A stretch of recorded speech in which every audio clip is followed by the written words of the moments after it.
एक अकेली माँ। Very sad emotional story. तो आने दे, बेटवा को सारी बात बताऊंगी। एक टेढ़ी सी लकड़ी के सहारे चलती हुई बुढ़िया ने बहू से कहा। हाँ हाँ देख लूंगी, काम तो करती नहीं, ऊपर से मूंग दाल की खिचड़ी चाहिए, वो भी घी डालकर। बहू बड़बड़ाती हुई रसोई घर में घुस गई।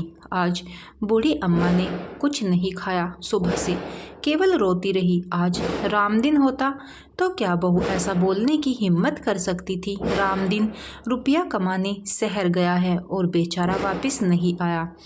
पति के मरने के बाद बुढ़िया अम्मा जैसे तैसे लोगों की गालियां सुनकर घरों में बर्तन मांजकर बेटवा को पढ़ाया लिखाया कि बेटवा कल उसका सहारा बनेगा। आज बेटवा बड़ा अफसर है। बचपन में झोला हाथ में लिए कैसे कहता था, माँ माँ मैं शहर जा रहा हूँ, तेरे लिए खूब पैसे लाऊंगा, और वह उसे गोदी में ले लेती थी। लेकिन आज बेटवा सब भूल गया। मगर वह फिर रोने लगी।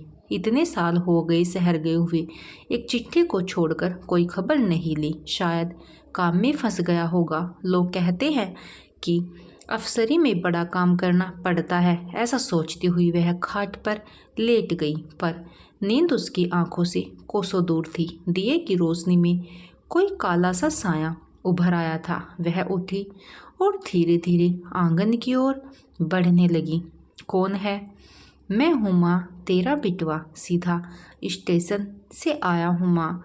वह किसी तरह बेटवा तक पहुंची और उससे लिपटकर रोने लगी। बेटा, शेष शब्द हिचकियों में तब्दील हो गए। आंसुओं का सैलाब सारे गीले सिकवे बहा कर ले गया। चल आ, आज तेरे लिए मैंने अपने हाथों से तेरी पसंद की सब्जी बनाऊं। मैंने भी सुबह से कुछ नहीं खाया है, आज तुझे अपने हाथों से खाना खिलाऊंगी।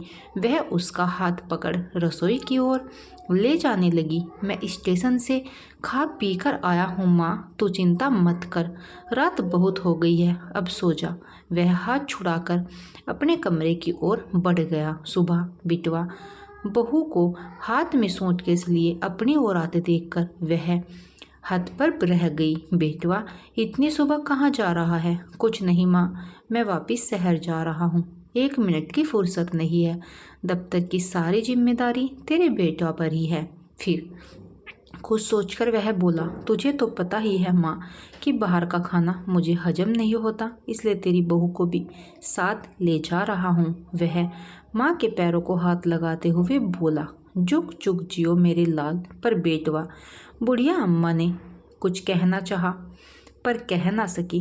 तुरंत फ़ोन कर लेना, मैं फ़ौरन चला आऊँगा। और यह भी रख 500 रुपये का नोट। 2 नोट व कागज का एक टुकड़ा जबरदस्ती माँ के हाथ में थमाकर वह चल पड़ा। बहू भी उसके पीछे हो ली। अनपढ़ ना समझ गुमसुम माँ अपने बेटवा को दूर जाते हुए तब तक देखती रही जब तक कि वह उसकी आंखों से ओझल नहीं हो गया। सीख, सुखपूर्ण जीवन व्यतीत करने का अवलंब अब भी उसके मुट्ठी में बंद था। वो सोच रही थी, क्या बेटवा अपना किया वादा भूल गया? क्या उसको अपनी माँ की मेहनत याद नहीं? किस तरह लोगों के घरों में काम करके पढ़ाया लिखाया, इस काबिल बनाया इसी दिन के लिए। लेकिन बुढ़िया अम्मा ने दिल को समझाया, उसकी किस्मत में अकेले रहना है, कोई सुख नहीं है। कहानी पसंद आए तो प्लीज़ दोस्तों इसको ज़्यादा से ज़्यादा शेयर करना।